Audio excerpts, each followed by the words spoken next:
Señores, muy buenas tardes. Vamos a hablar de política a mano pelada. El doctor Eddie Olivares está con nosotros.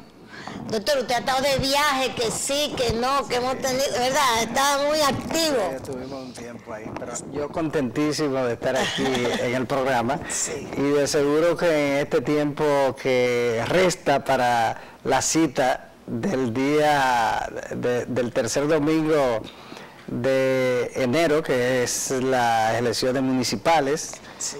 y luego las presidenciales en mayo, yo voy a hacer como una especie de parte del programa, o sea que estaremos permanentemente Permanentemente, claro. Una contraparte. Una contraparte, claro que sí, usted sabe que se le quiere y se le respeta. Bueno, doctor Eddie Olivares, vocero del presidente Leonel Hipólito Mejía, estaba leyendo Leonel, Hipólito Mejía. Hipólito acaba de decir, a mí me encantó, porque usted sabe que yo le tengo mucho cariño al presidente Hipólito Mejía. Y entonces dice Hipólito, yo voy a ganar la convención y voy a ser el candidato. Y lo dice con esa seguridad. ¿Por qué? No, él está seguro, absolutamente convencido de que va a ser el candidato del Partido Revolucionario Moderno y de otros partidos, porque hay partidos que están esperando que se defina lo del PRM y la candidatura del presidente Mejía, para entonces tomar una decisión en lo que tiene que ver con potenciales alianzas. Hipólito va a ser el candidato del PRM, él sabe cómo ganar convenciones por una voluntad del adversario interno. Se decidió que sea con padrón propio del partido, primaria cerrada, y aunque eso no es bueno para el partido como tal de cara a las elecciones, pero sin embargo, mediante esa misma modalidad que eligió el adversario, como siempre ha ocurrido, el presidente Mejía siempre ha dejado que sea el adversario el que decida el mecanismo de elección. Así fue en el año 2011 para las elecciones del 12, le dijo a Miguel, cuando le preguntaron, yo no tengo problema, que Miguel decida cómo lo vamos a hacer. Y ahora Luis estaba por un lado. En el 99 fue igual, ahora Luis estaba empecinado. ¿Usted le dice el adversario? Interno, con mucho cariño. Entonces, eso es un buen punto. Sí, él estaba empecinado en que fueran primarias cerradas. El presidente lo complació, no te preocupes, está bien. ¿Cómo tú la quieres cerrada? Cerrada. Entonces, cerrada, no existe ninguna posibilidad de que el presidente Hipólito Mejía sea vencido en una primaria cerrada, ni abierta tampoco. Pero en la cerrada ya se ha preparado una estructura, hay una estrategia muy bien definida y existen una serie de mecanismos y de aspectos que el presidente Mejía ya tiene debidamente definido, planificado, para ganar esa primaria. Nosotros no tenemos ninguna duda. No existe ninguna posibilidad de que ocurra lo contrario al triunfo de Hipólito Mejía. De modo que esa es la razón por la que él habla con toda seguridad. Tenemos ya todos los mecanismos que vamos a utilizar en ese proceso. O sea, ustedes están, eso es algo que ustedes están con su plataforma definida, por dónde va todo aquello. Todo lo tenemos planificado. Todo lo tiene planificado y su gente. Y ya en los próximos días el país va a empezar a percibirlo, porque hay dirigentes políticos, líderes, que han hecho una gran inversión para generar una percepción, que es una ilusión, es una fantasía. Entonces, la verdad es que el día 6 de octubre va a ganar quien lleve más PRMistas a votar ese día. Y nosotros estamos concentrados en eso. En eso. Y nosotros vamos a llevar con una cantidad significativamente superior a quien ocupe el segundo lugar, una cantidad inmensa de votantes ese día. Ese día somos insuperables. Insuperables. Oigan. Dice Hipólito también, dice el presidente Hipólito Mejía, que él prefiere que vaya Leonel porque Leonel es un mamón. Y nosotros discutimos qué quería decir Hipólito como mamón. Y él supongo que es la fruta. Esa fruta que está mamoneando, pero le dijo otra cosa, le dijo, y le voy a buscar los fondos de Funglode, y le voy a buscar al cuarto de Quirino, y le voy... Él tiene todo eso, él lo va a hacer, doctor Olivares. ¿Hipólito lo va a hacer o son amenazas? Hipólito Mejía está decidido a ser presidente. Sí. Y independientemente de eso, yo pienso que él es la persona indicada en medio de la situación por la que atraviesa el país. El escenario político va a requerir de un dirigente maduro, un estadista, un hombre con experiencia, porque la propia confrontación interna en el Partido de la Liberación Dominicana, sí, que está muy agria. Sí, muy agria, y eso va a llegar un momento en el que va a impactar terriblemente sí. Al propio Estado, a la propia administración, y va a generar una gran inestabilidad en el país. Entonces, sí. En ese escenario, sin lugar a duda, Hipólito Mejía emerge como la persona indicada para ocupar la presidencia, y en ese sentido él está decidido a ser el presidente de la República, pero él ha dicho siempre que prefiere como adversario a Leonel Fernández. Sí. Sin lugar a dudas, Leonel Fernández no tiene ninguna posibilidad frente a Hipólito en unas elecciones, independientemente de los factores internos, la situación de la lucha en el PLD. Entonces, frente a la posibilidad de un Leonel Fernández como presidente, muchos sectores importantes, tanto dentro como fuera del Partido de la Liberación Dominicana, no tienen otra alternativa que Hipólito Mejía.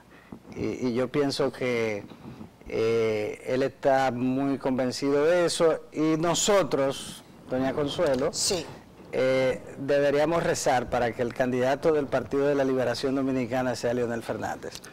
Es más fácil, deben ser que Danilo, en caso de que Danilo fuera, porque hasta ahora Danilo está impedido de ser candidato. Hipólito Mejía le gana a Leonel Fernández de una manera contundente. Y a Danilo, en caso de que Danilo fuera. También lo enfrentaría y le ganaríamos, porque la decisión es sacar al PLD del poder y producir la alternancia que necesita la democracia dominicana. Por cierto, que sale en la prensa esta tarde que doña Margarita Cedeño, vicepresidenta de la República, sí, y esposa del doctor Leonel Fernández, dice que la reelección no se puede plantear. O sea, ya ella está opinando sobre la reelección. Claro que sí. Y dice, claro, que Danilo no se va a arriesgar a proponer algo como eso, y que Danilo es un institucionalista, pero ya está opinando, doña Margarita. O sea, ¿usted cree que eso es parte de toda esta, toda esta guerra, de guerrilla que hay? Parte de la guerra, pero sí,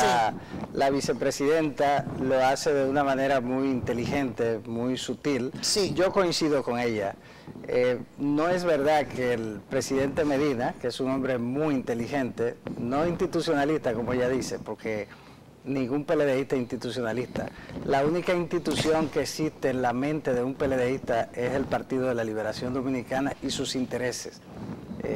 Después las instituciones todas tienen que adaptarse a los intereses del PLD. Aquí las instituciones no funcionan, funcionan mal, o funcionan sobre la base de la conveniencia del partido.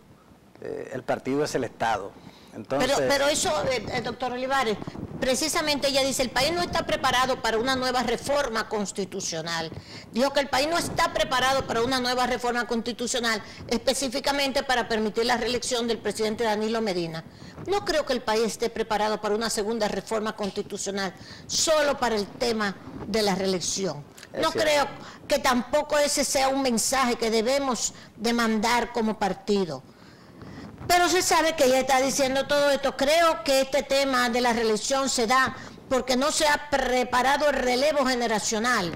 Eso lo dijo doña Margarita. Claro, ella lo dice en función de esa parte de sí, la conveniencia de ella como relevo. Pero o sea, ella lo que quiere es ser el relevo. La verdad es que ella sí tiene razón sí. En cuanto a que el país, no que el país no está preparado, es que el país está decidido a oponerse a cualquier intento de reforma para imponer una repostulación del presidente. Yo creo que las condiciones no están dadas. Pero todos lo hacen. ¿Por qué es que nosotros tenemos ese estigma? Vamos a llamarlo así.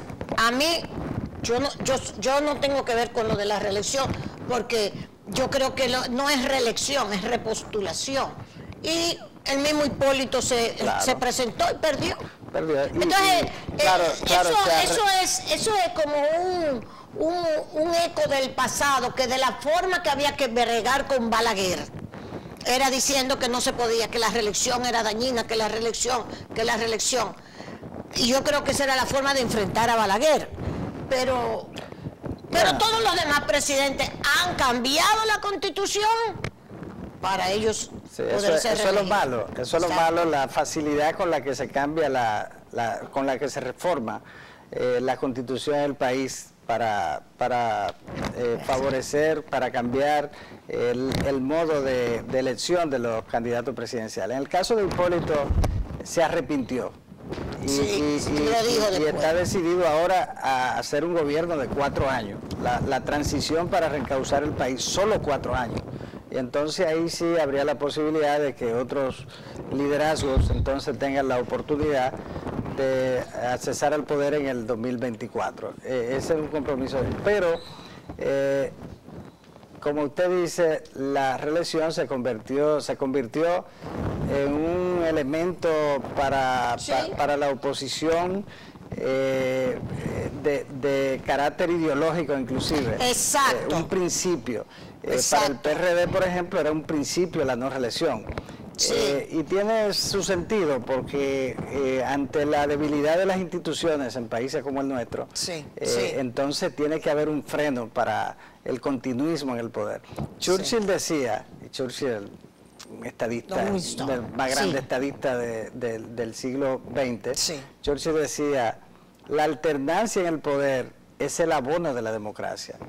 Si no se produce cambio, no solo de hombres, sino cambio de partido, porque un partido tiene un modelo, un esquema, un sistema. Entonces, los cambios son fundamentales para la democracia. Ahora en el 20, si en el país no se produce un cambio de partido, entonces estaríamos caminando hacia una verdadera dictadura. Y por eso es vital que se produzca ese cambio. Claro, tiene que ser un cambio ordenado, porque 20 años después de un partido estar en el poder, eso requiere un proceso de transición para que no genere turbulencia en la democracia, inestabilidad, para que no dañe lo bueno que se haya hecho. Entonces, es un proceso de transición para que un nuevo modelo sea a partir de ahí el que gobierne el país. Entonces, de ahí es que el presidente Mejía se convierte en la figura idónea para ser el que encabece ese proceso de transición y entonces se lo entregue a un nuevo liderazgo que le dé continuidad. Y eso tiene que hacerlo alguien que no tenga una confrontación con los diversos sectores que inciden en la vida pública. De modo que esa transición es necesaria. Yo pienso que ciertamente hay que ponerle control a la repostulación. Lo ideal son 2 periodos, como en una democracia presidencialista como esta, que es una democracia similar a la de los Estados Unidos. En la de los Estados Unidos se le pusieron entonces control, 2 periodos. Pero ahí a nadie se le ocurriría reformar la Constitución para para que entonces No. sean 3. Sí. En estos países sí. De modo que yo estoy convencido de que aquí no se va a producir una reforma constitucional de cara a las elecciones del 20. Y esos comentarios que hay ahora de que el presidente Danilo Medina amplió de nuevo el periodo del Congreso para discutir unos temas específicos que están pendientes, pero hay algunos que van opinando, ¡ay, lo que quiere es colar la reforma! No, porque es que hay un nerviosismo. El sector de Leonel Fernández tiene una histeria, tiene un miedo terrible. Es igual que un sector de la oposición que también tiene un nervio terrible. Ahora, ¿quiénes no tenemos ¿Quién tiene ese nervio terrible en la oposición? No, ¿quiénes no tenemos ninguna preocupación en ese sentido? Hipólito Mejía. ¿Sabe que eso no va? Eso no va. Nosotros estamos convencidos de que no va. Y en el improbable caso, como decimos los abogados, de que esa locura ocurriera, sería una locura. O que se planteara. No, eso sería una locura que llevaría al país a un desastre. Y Danilo no va a hacer eso. Pero si ocurriera, enfrentamos al PLD y lo vencemos. Ahora, nosotros estamos absolutamente convencidos de que aquí no hay ninguna posibilidad de reforma constitucional en este momento. No tenemos ningún tipo de preocupación. Ahora, sí. Pero hay algo, doctor Olivares, y es, por ejemplo, las encuestas. ¿Qué ustedes opinan de las encuestas? Porque generalmente las encuestas que están saliendo son mandadas a hacer. Son mandadas a hacer por partes interesadas. Pero, o no. O son encuestas, ustedes creen, y colocan a Hipólito siempre en una situación muy bajita. Sí. Yo pienso que hay una inversión en las encuestas para generar percepción. Pero, por ejemplo, David Collado, en la de New Link, el que más simpatía tiene, de acuerdo. Es como el que más simpatía tiene en sentido general es Danilo. Pero después ganaría David Collado y ganaría Leonel Fernández. Dice, esa es la última. ¿Qué usted opina de ese New Link? El New Link, igual que cualquier otra encuesta, está pagada por alguien que le interesa que los resultados sean así, porque si no le interesara no la publicara. Sí. Si usted patrocina una encuesta y la encuesta resulta favorable, usted no la publica. Si es para fines de estudio real. Entonces, cuando usted ve que la publican es porque... es para condicionar la opinión pública. Claro, el interés es que sea así. Fíjese que esa es desfavorable a lo interno. Es desfavorable en el PRM, es desfavorable a Hipólito, pero es desfavorable a Luis. Mucho más, y el que, mucho más, porque en el caso de nosotros no vivimos de las encuestas. Sí. Hay políticos que su esencia no es el trabajo de base, su esencia es la percepción, las encuestas. Entonces, contrario a Hipólito Mejía, que las encuestas no significan para él más que un instrumento de trabajo, pero bien empleado, como debe ser. En el caso de las encuestas, a 2 años de las elecciones, usted puede ponerle los números que usted quiera, porque al final de cuentas se va a justificar cualquier debacle que se produzca. Las encuestadoras te dan los resultados ya al final. Entonces, todas estas firmas encuestadoras que se han utilizado en este tiempo son encuestas pagadas para eso. Para posicionar determinadas figuras. Y cuestan mucho dinero. Fíjese, yo le voy a preguntar. Que si cuestan dinero, son millones. Yo le voy a preguntar. Hay que tener muchos cuartos para cantearse.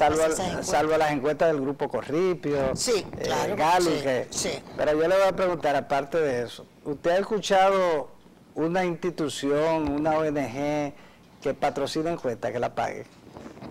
No, nadie, porque cuesta mucho dinero las encuestas, las reales. Entonces, las encuestas las pagan los interesados en generar percepción. Entonces, la gente en un momento en el que no hay mucho activismo, se llevan de lo que sale en los medios. Usted le dice, mira, pero en esta encuesta aparece fulano por encima con tanto. Sí. La gente no sale a averiguar cuál es, sobre la base de qué trabajo de campo, cuál es el cuestionario que se hizo, o si se hizo, porque generalmente todas estas encuestas son encuestas de gabinete, hechas en una computadora, sin ni siquiera... Sí, el trabajo de campo. ¿A usted le ha encuestado a alguien algún día? Jamás en la vida. Entonces, son encuestas, ese tipo de encuestas son encuestas manejadas, manipuladas, generan una percepción. Es una perversión de la democracia, el manejo de las encuestas de esa manera, porque manipula a la opinión pública de una manera extemporánea, al votante. Y eso es lo que ha ocurrido aquí. En el futuro las encuestas tendrán que ser sometidas Tengo a entendido que la cuestión de la ley electoral tiene que ver con eso, con la... Sí, debe contemplarse la ley electoral, debe establecerse un registro de firmas encuestadoras, que son las que... ¿Y cuándo se hacen las como ocurre en Perú. Por ejemplo, aquí hace poco alguien trajo una encuestadora y dijeron... ¿Peruana? Peruana. Sí. Yo tengo amigos en Perú, conozco muy bien lo que tiene que ver con las encuestas en Perú, porque en Perú... Los resultados preliminares de las elecciones lo dan 3 firmas encuestadoras que hacen boca de urna, y entonces a las 4 de la tarde se cierra la votación, y a las 4 entonces esas 3 firmas dan el resultado. Y el Jurado Nacional de Elecciones lo que hace es ya en la noche que da el boletín preliminar, pero siempre coincidente con lo que dijeron esas encuestas, porque son encuestas bien hechas, boca de urna. Ahora, la credibilidad de esas encuestas, porque son encuestas autorizadas por el órgano electoral. Entonces, ahí, todo el que hace una encuesta política tiene que estar inscrito en el órgano electoral. Y cuando yo busqué esa firma, que usted recuerda, que vino un peruano, un peruano, entonces yo busqué, esa firma nunca ha estado registrada en Perú. No existe en Perú. Como sé que entonces, te gusta el dulce de leche, por abajo la muerta te metí esta encuestadora. Así es que lo manejan. No califico nunca para estar entre las 15 encuestadoras en Perú. Nunca estuvo inscrita. Nunca. Entonces, ese tipo de manejo, a nosotros eso no nos preocupa absolutamente. Ahora, doctor Olivares, con las dificultades con que Hipólito salió de su gobierno, que para mí, siempre lo he dicho, entendí que Hipólito había hecho un buen gobierno dentro de sus posibilidades, hasta que se apareció la cuestión de Banito y toda esta quiebra bancaria, que Hipólito salvó, siempre lo he dicho, el sistema bancario dominicano. Y sirvió de modelo en otro país. Así mismo. Eso, a pesar de que entonces le hicieron una campaña bestial, la gente del PLD, como le correspondía hacerlo, principalmente el doctor Leonel Fernández, y bueno, y esto y lo otro, bien. Ahora, ¿cómo Hipólito va a presentar, qué Hipólito va a presentar nuevo, diferente, para entusiasmar al votante? Sí, eso... O sea, ustedes tienen un diseño de plataforma. Usted decía algo muy interesante. Hipólito podría exhibir muchísimas cosas positivas de su gobierno. Lógicamente eso ocurrió hace 14 años. Hay que presentarle cosas nuevas al electorado. Imagínese. Por ejemplo, ahora tenemos un problema que antes en el gobierno de Hipólito no era tan importante para el electorado. La seguridad ciudadana. La seguridad ciudadana es un tema fundamental. ¿Quién es la persona idónea en la República Dominicana para poner orden, para frenar la delincuencia, para asumir con responsabilidad ese tema? Hipólito Mejía. Ese video del joven de Baní, del hermano, del hermano de Buche, el hermano de Buche, sí, es un reflejo de lo que pasa. Ese video lo que dice es que el Estado decidió dejar que en los barrios del país, no solo de Baní, en todos los barrios del país, que el control de la seguridad, en lo que tiene que ver con el narcotráfico y microtráfico y la delincuencia, quede en manos de esos grupos del crimen organizado. Hay una especie de renuncia del Estado a ello. ¿Por qué? Porque en el modelo del Partido de la Liberación Dominicana, de alguna manera eso forma parte de ese modelo, de dejar que en los barrios pase lo que pase, con tal de que la gente no proteste contra el gobierno, de que la gente no exija.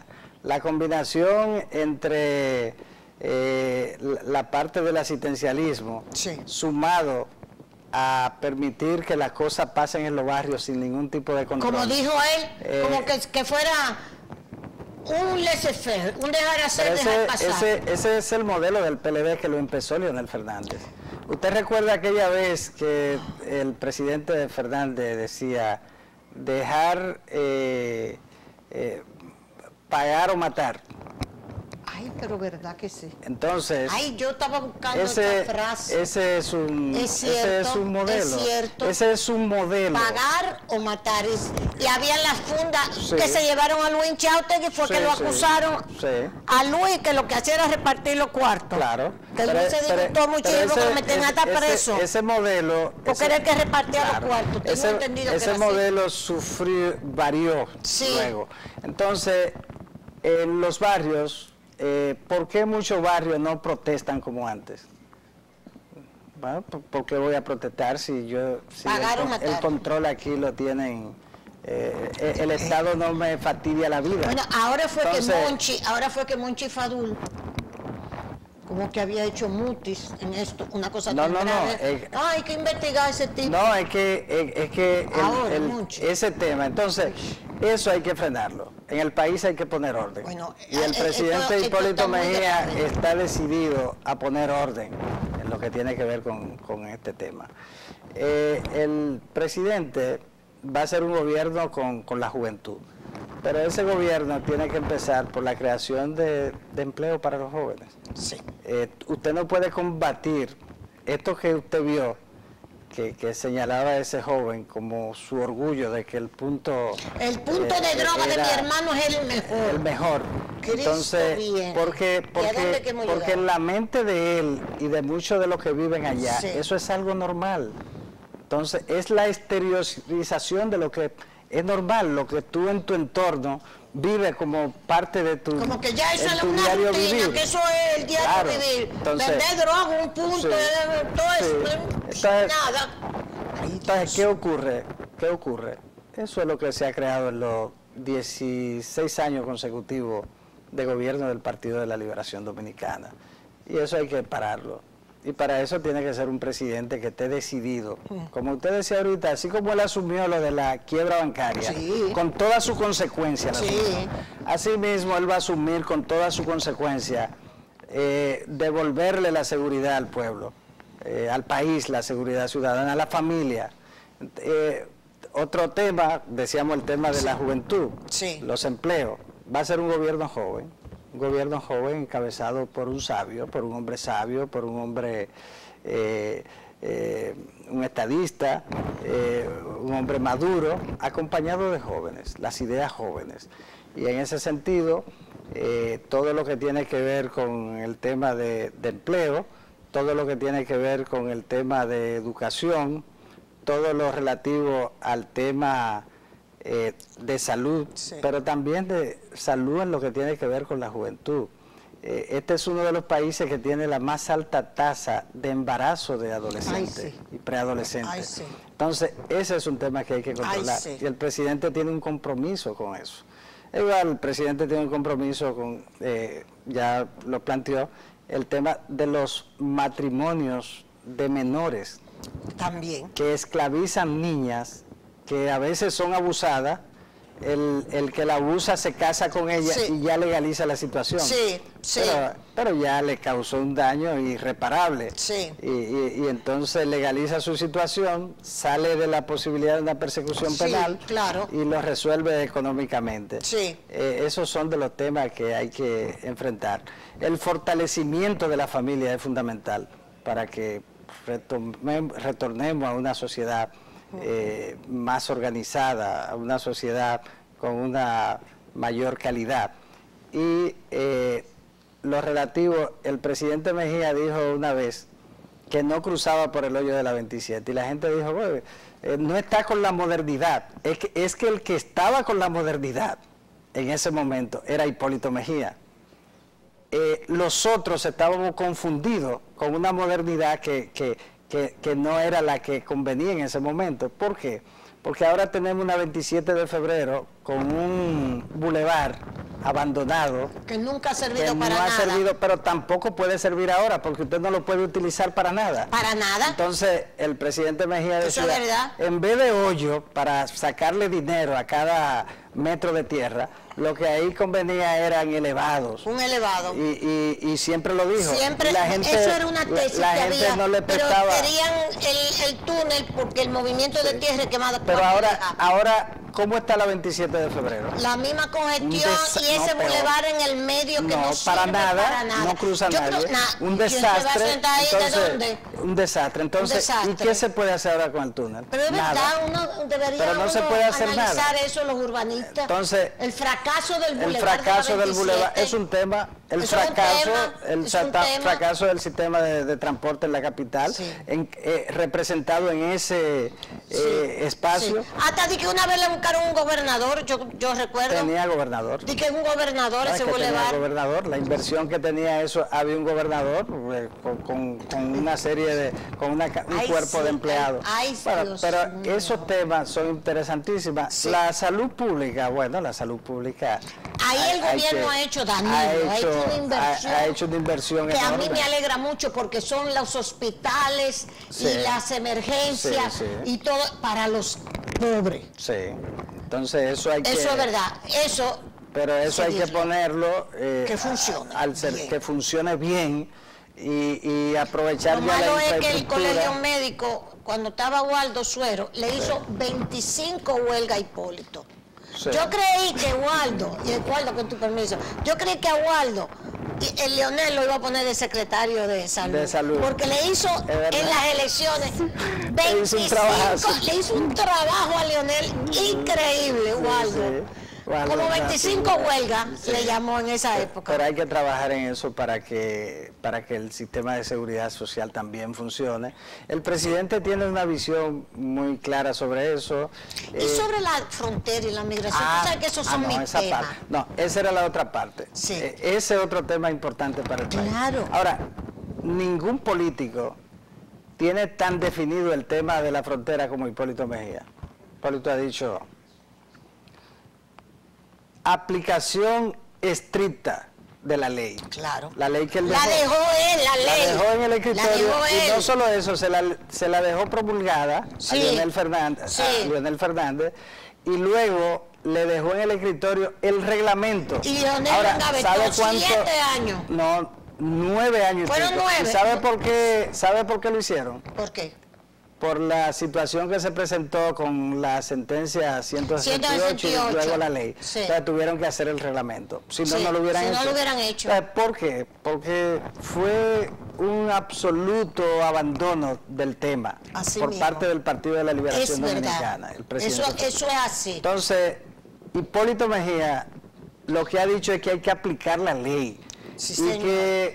Hipólito dejó la ley de migración el mismo día, casi un día antes que salía del poder. Y llamó a Pellegrín y llamó a Pacheco y apruébenme esa ley de migración. Y él ha dicho, porque él asume las cosas. Sí, sí, señor. Ahora él ha dicho, el pueblo haitiano del otro lado. Sí. Nosotros de este lado. Punto, ahora, ¿alguien necesita recursos humanos, mano de obra de Haití? Bueno, usted la contrata. Exacto. Organizadamente. Claro. No hay ¿Por qué tiempo usted necesita ese trabajador? ¿Un año? ¿6 meses? Venga, firme un contrato de 6 meses. Ahora, los 6 meses usted tiene que cruzarlo hacia su país. Con un control. Ahora, ¿quiénes son los que están trabajando aquí? Hay que saberlo quiénes son. Orden. Entonces, el presidente Mejía lo ha planteado claro. Desarrollo en la frontera para que no crucen hacia acá. Él ha estado claro. El primer ensayo de eso, que sirve de modelo para otros países, fue el de Dajabón, que creo que usted estuvo allá, en la sí. zona franca. Sí. Entonces, esa zona franca es el modelo para ayudar a frenar también esa, aparte del orden, sí. aparte del orden, soluciones, o sea, también. Que a eso hay que tomarlo en cuenta. Hay algo, cuenta. Eddie, que yo no quisiera, porque nos quedan unos minutitos, pero quisiera que tú me digas, y esta es una pregunta un poco incómoda. Yo digo, con todo el respeto de lo que puedan decir otros, que lo que fue el gobierno de Hipólito fue un buen gobierno, le dio participación a los PRDistas. Así es. Porque Hipólito fue muy consecuente con los PRDistas y los dirigentes PRDistas. Pero fue muy maltratado Hipólito por los mismos PRDistas. Sí. Los que sacaron el eslogan del PPH y qué sé yo, fueron los mismos PRDistas. Después, y los que maltrataron a Hipólito y le negaron su apoyo y lo criticaron hasta lo último, fueron los mismos PRDistas. Sí, sí. Hay un cambio con respecto a Hipólito, a la persona de Hipólito. Sobre ahora. eso, totalmente un cambio. Por ejemplo, el presidente, que es un gran conciliador, contrario a lo Sí, que la gente cree, así es. dijo, bueno, doña Milagro, vicepresidencia y educación. Sí. Doña Milagro tiene el control total de educación. Fello Suberví, primero fue Interior y Policía, después Turismo y la Secretaría General del partido. Sí. Atuey, Sí. ya le había entregado la presidencia del partido, Obra Pública y otras instituciones. Y así fue que le entregó su cuota a cada parte. Entregó cuota. El cumplimiento del presidente Mejía y su responsabilidad frente al liderazgo del partido fue tal que todo lo que él se comprometió con Peña o entendía que le rendía tributo a Peña haciéndolo, sí, o que a Peña le gustaba, que le hubiese gustado, él lo hizo y le cumplió con cada persona que él tenía que designar en el gobierno, porque Peña lo hubiera hecho, él lo hizo también. Y entonces, invirtió en el país entero. En el país entero. Entonces, está por ejemplo, en el ámbito municipal, ¿es así? llevó el presupuesto al 8%, y habló de descentralización municipal, y cree en eso y lo va a aplicar. Entonces, ahora Hipólito Mejía, lógicamente, va a ser un gobierno en el que tendrá un control mucho más directo de la administración y además una rendición de cuentas permanente de sus funcionarios. Por ejemplo, de algo Hipólito está absolutamente convencido. Su gobierno va a ser un gobierno sin corrupto, porque el que se equivoque va a ser separado de inmediato.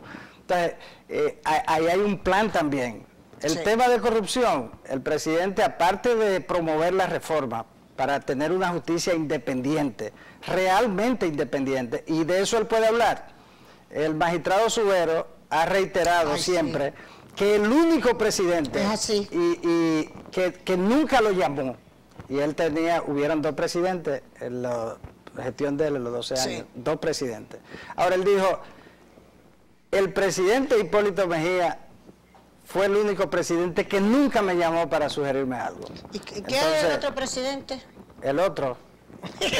Entonces, o sea que el presidente Mejía tiene la calidad moral para hablar de justicia independiente, porque sin que la norma lo estableciera necesariamente, él hizo y cumplió con que la justicia fuera independiente desde el punto de vista del Poder Ejecutivo. El Ministerio Público, un ministerio público independiente para perseguir la corrupción, pero sobre todo la colocación de personas, sin importar colores, partidarios, ideología, las personas idóneas para que se encarguen del seguimiento de todo lo que tenga que ver con la administración ética, con la corrupción y todo esto. De modo que el presidente en ese sentido está muy claro en lo que tiene que ver con el manejo de las cosas del Estado. Yo pienso lo que le va a ofertar, la oferta que le va a hacer. La oferta que le va a hacer al país. Dominicano. Muy bien. Eddie, yo me alegro mucho que tú hayas venido porque teníamos esta conversación pendiente. Y yo creo sinceramente que Hipólito Mejía merece que se abra ese espacio donde se aclaren una serie de cuestiones con respecto a él. Porque hay mucha gente que lo quiere descalificar. No. A Hipólito hay que analizarle su gobierno. A Hipólito hay que analizarle los obstáculos que encontró, las crisis que surgieron y cómo Hipólito actuó.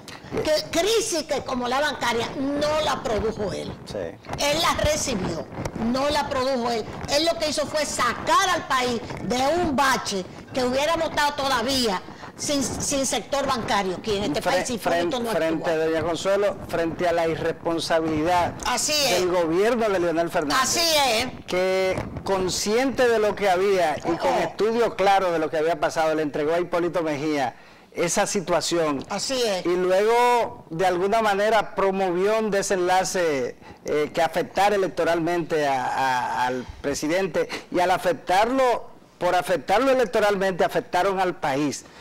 Pero Hipólito Mejía va a ser presidente, va a ser ahora el gobierno que él siempre quiso hacer.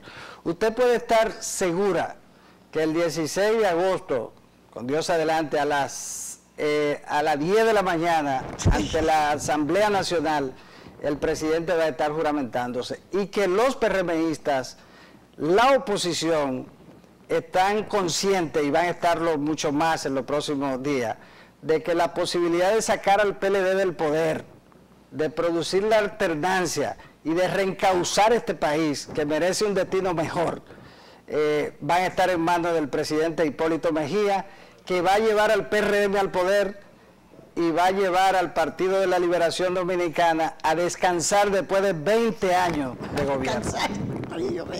Eddie, muchísimas gracias, doctor Eddie Olivares, vocero del expresidente de la República, Hipólito Mejía. Bueno, vamos a esperar y decirle a ustedes que recuerden que yo estamos aquí gracias al Grupo Rica, como siempre. Gracias, vamos rapidito a Óptica Oviedo. Mañana es jueves del ahorro en Óptica Oviedo, porque tú compras cristales y montura gratis. Jueves del ahorro, clases de matemáticas, el kipe Tía Abadía, el verdadero kipe libanés, y por supuesto tu marca país, marca café Santo Domingo. Nos vemos mañana, si Dios quiere.